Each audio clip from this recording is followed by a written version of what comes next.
Welcome, foolish mortals, to another episode of the HitchHiking Host Show.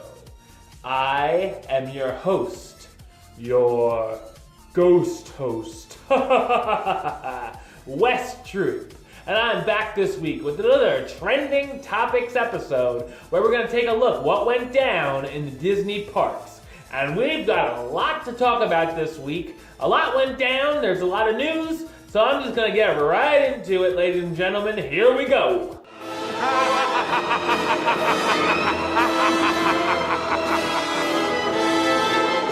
All right, so this was a bit of a surprise. Monday night, we didn't know anything. Actually, last week on the show, I would have brought this up, obviously. We didn't know anything about this until a few days ago, but last night, which was Monday night, Spaceship Earth at Epcot transformed into the giant Star Wars Death Star during a special Disney's Park blog meetup that included updates on Rogue One, a Star Wars story, inspired editions coming to Disney's Hollywood studios, and a surprise visit from one of the stars of the upcoming film, Mads Mikkelsen. Star Wars fans and Disney Park blog readers experienced the once-in-a-lifetime transformation of Spaceship Earth at the park, as well as online during the Inside Disney Parks live coverage of the event. During the meetup, Mads Mikkelsen, who plays Galen Erso in Rogue One, made a surprise visit and joined park goers for a quick question and answer session. Mads talked about the character he's playing and shared what it was like to be a part of a Star Wars film. Among the night's announcements, news broke that the AWR troopers from the film Rogue One will soon debut at Disney's Hollywood studios, and the Star Wars launch bay will be updated with new props from Rogue One.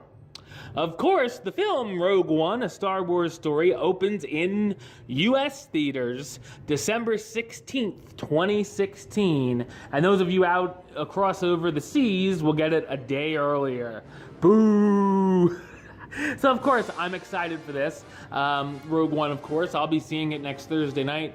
And so, surprise!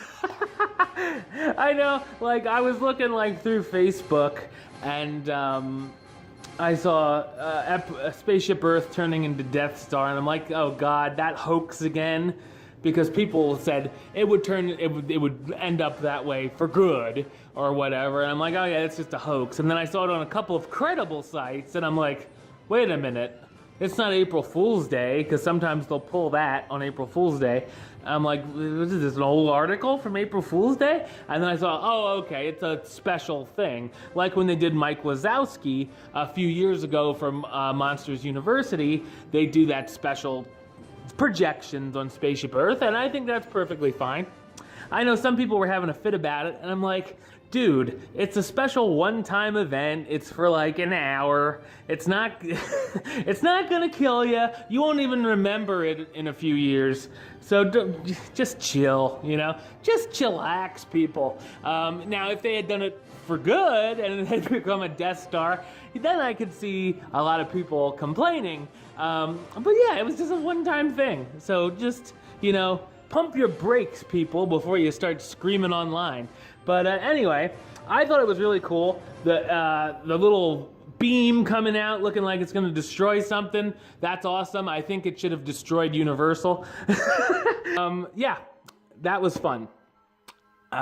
So, in other news, as we knew from earlier in the year, the Main Street Electrical Parade is coming back to the place it began, going back to Disneyland Park for a limited time, beginning on January 20th. So now we know when it's starting.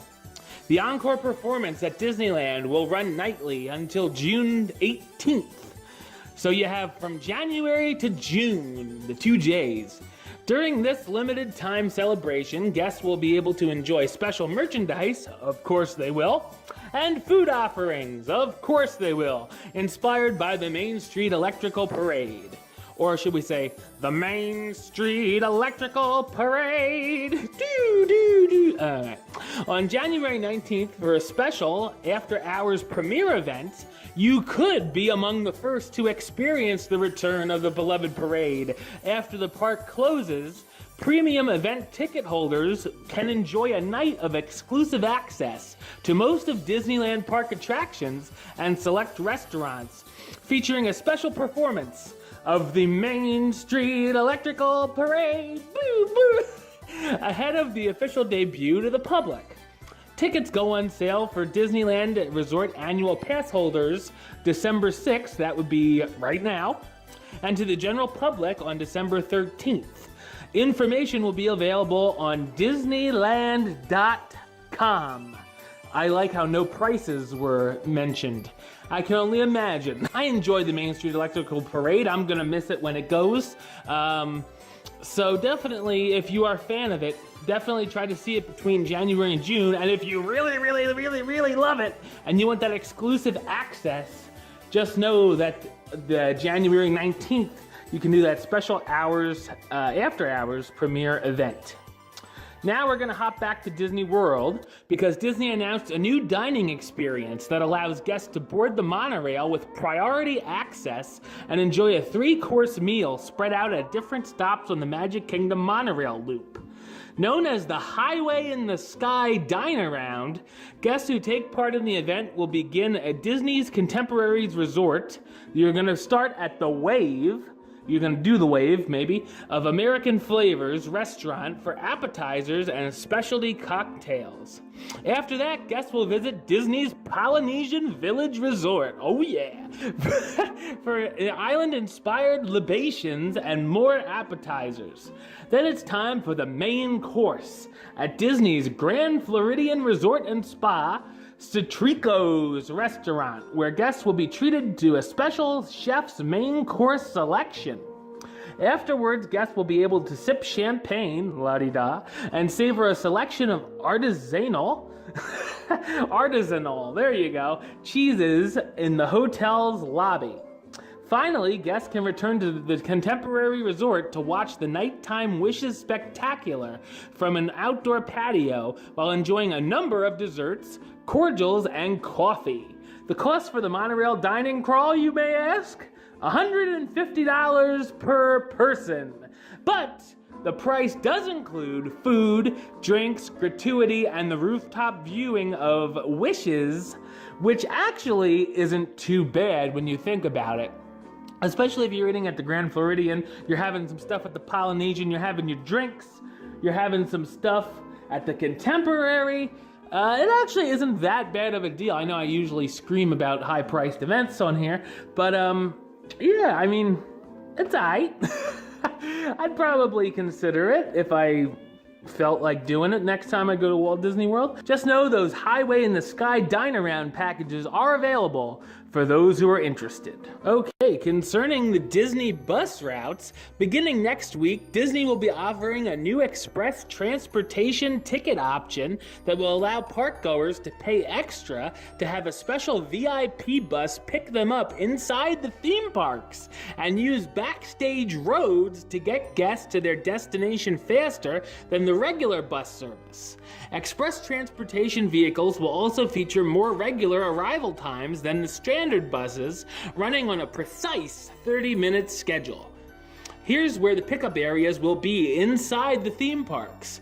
In the Magic Kingdom, in Tomorrowland, next to Buzz Lightyear's Space Ranger Spin exit, at Epcot, near the front of the park on the side of Spaceship Earth with guest relations, at Disney's Hollywood Studios on the far side of Sunset Boulevard next to the Rock and Roller Coaster, and at Disney's Animal Kingdom in the Africa section of the park near the entrance to Kilimanjaro Safaris. The new premium option will cost $15 per person for a single day. Actually, not that bad, yeah. Or $24 per person for multiple days. The new option can be added onto Park Hopper tickets purchased in advance, and guests who already have tickets who want to add the option can do so at Guest Relations. Annual pass holders are able to purchase the service, but only at $15 per day rate. So that's actually not another bad deal. Of course, we'll learn more about it and figure it out as when it actually starts up. I'm sure there'll be some reports and whatnot, so we'll talk about it a little more later. While winter isn't even officially here yet, Disney's already looking forward to spring and has released the first details about what guests who could attend the next year's Epcot International Flower and Garden Festival can expect.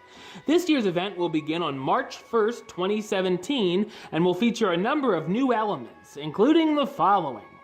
2 new outdoor kitchens will join the 13 returning outdoor kitchens this year, making this the biggest year yet for unique food offerings. A brand new next-generation Belle Topiary will debut outside the France Pavilion and will include detailed sculpted facial features and Belle's iconic yellow ball gown, which will be artfully recreated with golden blooming Joseph's coats plants. As also, a new 6-foot-tall topiary of Figment, yes, will be making its flower and garden debut outside the Imagination Pavilion and will be perched atop a 5-foot diameter ball fashioned from yellow Joseph's coat. Now we just need a Dreamfinder topiary, which would be awesome. The popular Garden Rocks concert series will expand to 4 days each week, with 3 concerts each Friday through Monday. In addition, dining packages that include reserved seating will be offered in 2017 as well. A new interactive Cars-themed play garden will include a new character topiary from the upcoming film Cars 3. So if you're headed to the International Flower and Garden Festival this year, just know all of that will be included. Pretty cool. I always enjoy the Flower and Garden Festival. It's a lot of fun, even for me, you know. Everybody enjoys it. Earlier this week, Disney placed Star Wars: A Galaxy Far, Far Away on a temporary hiatus at Disney's Hollywood Studios until December 7th. So if you're watching this, it's probably already back up. Even removing the stage and all props related to the show. No reason was given for the temporary closure. However, perhaps with Rogue One being released next Thursday, there will be a few new additions. We shall see. Hopefully next week I'll be able to update you on the story. As I said, we shall see. Earlier this week, Disney debuted a new casual dining concept for the ABC Commissary quick service restaurant, and in addition to the new table service element, several new menu items are now available for dinner service only, which now starts at 3:30 p.m. Early bird special, I suppose. New appetizers including jalapeno poppers, oh yeah, and pita chips with hummus. New entrees includes chimichurri steak served with fire-roasted corn, barbecue chicken, and ribs with coleslaw, and a Southwest burger with pepper jack cheese, bacon, guacamole, and the jalapeno poppers. It sounds like some good food. I eat at the ABC Commissary, that of course is in Disney's Hollywood Studios. Usually once a vacation, I'll check out the commissary. I usually enjoy it, so definitely check out the commissary for their new items. Annual pass holders and Disney Vacation Club members can now take advantage of a new discount that lowers the cost of admission to Club Villain, which of course is also at Disney's Hollywood Studios, from its $129 price point, which we talked about on the show, back down to the original $99 price point. And that of course includes tax and gratuity. So, if you're an annual pass holder or a DVC member, you can get a discount on Club Villain. I would definitely look into that if you're going to be going. Because why not save money, right? And finally, we're closing it out with the Animal Kingdom, people. Beginning this week at Disney's Animal Kingdom, 2 attractions will be getting a new operating schedule for the rest of the year. Kali River Rapids will now be open from 10 o'clock a.m. to 5 o'clock p.m. from December 4th through the 17th, and 10 a.m. through 7 p.m. from December 18th to the 24th. And then the attraction will return to nearly a full day schedule, opening from 9 a.m. to 7 p.m. from December 25th to December 31st. So if you're looking to ride Kali River Rapids, definitely check out those times. In addition, this park's Mickey and Minnie meet and greet will be available from the park opening until 4:30 p.m. daily for the foreseeable future. So if you're looking to meet Mickey and Minnie, know you have till 4:30 that day at the Animal Kingdom.